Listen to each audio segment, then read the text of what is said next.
भगवान शिव के 21वें अवतार।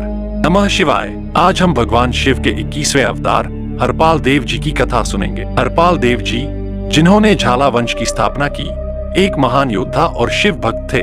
उनकी कहानी साहस, भक्ति और त्याग का अद्भुत संगम है। प्राचीन काल में गुजरात के पाटन में एक शक्तिशाली राजा राज्य करते थे। उनकी कोई संतान नहीं थी, जिससे वे बहुत दुखी थे। उन्होंने भगवान शिव की घोर तपस्या की, जिससे प्रसन्न होकर भगवान शिव ने उन्हें पुत्र प्राप्ति का वरदान दिया। समय आने पर राजा के घर एक तेजस्वी पुत्र का जन्म हुआ, जिनका नाम हरपाल देव रखा गया। हरपाल देव बचपन से ही वीर और पराक्रमी थे।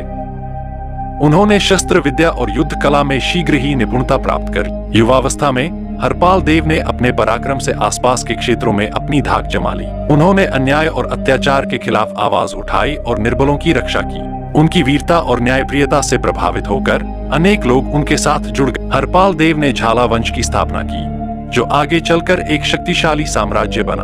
उन्होंने अपने वंश को धर्म और न्याय के मार्ग पर चलने की प्रेरणा दी। हरपाल देव जी का जीवन हमें सिखाता है कि भक्ति और कर्म के द्वारा हम जीवन में सफलता प्राप्त कर सकते हैं। हरपाल देव जी भगवान शिव के अनन्य भक्त। वे प्रतिदिन शिवलिंग की पूजा करते थे और गरीबों को दान देते थे। उनकी भक्ति और त्याग के कारण उन्हें भगवान शिव के 21वें अवतार के रूप में पूजा जाता है। हरपाल देव जी की कथा हमें धर्म के मार्ग पर चलने और दूसरों की सेवा करने की प्रेरणा देती है।